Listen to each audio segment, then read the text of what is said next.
Labda niwaambie biashara ya Diamond Karanga, wakati tunaianza, partner wangu nilimwambia kwamba mimi na mashabiki wengi sana, hakikisha una production ya kutosha. Hakuamini. Unajua watu wanafanya hizi biashara hawaaminiki nguvu yangu, wala shaminigi wao wameshajibrand kwa naga wasanii kama hamna kitu. Mwenyezi Mungu kanijalia power kubwa ya support ya watu ambao wananisupport sana, hata mimi nashangaa wakati mwingine.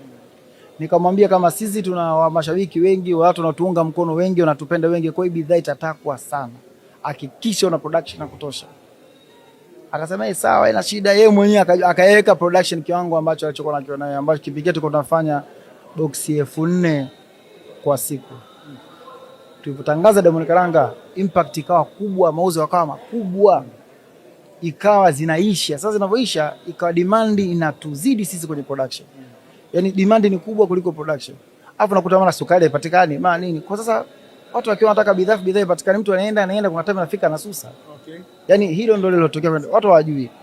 Ilikufa kwa sababu ya demand yake ilivyokuwa kubwa.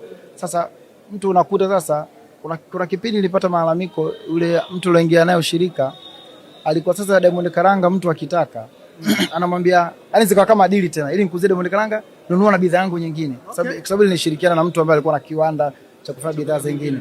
Kwa akamwambia mtu ukitaka nikuzie Diamond Karanga nikuzie kwanza bidhaa nyingine. Sasa ikawa yani upatikanaji ukawa shida, ikawa kutengeneza inaweza kakaa sawa. Akasema sasa waje na formula ya kusema wanatengeneza zinakaa ndani nyingi afu ndo zisambaze. Sasa zile ukifanya hivyo zinapoteza na ubora wake. So niseme kwenye bidhaa ile mtu aliyoingia naye katika ubia hakutegemea ukubwa na nguvu ile kuwepo. So hakuweza usambazaji wake. Sasa demand ikawa inakuwa ni kubwa na distribution ni ndogo, nikaona sasa hao wananizingua wanacholesha. Kwa hivyo na unajua biashara zilivyo, usiogope kujaribu biashara. Huwezi kujua biashara ipi kesho utafanikiwa.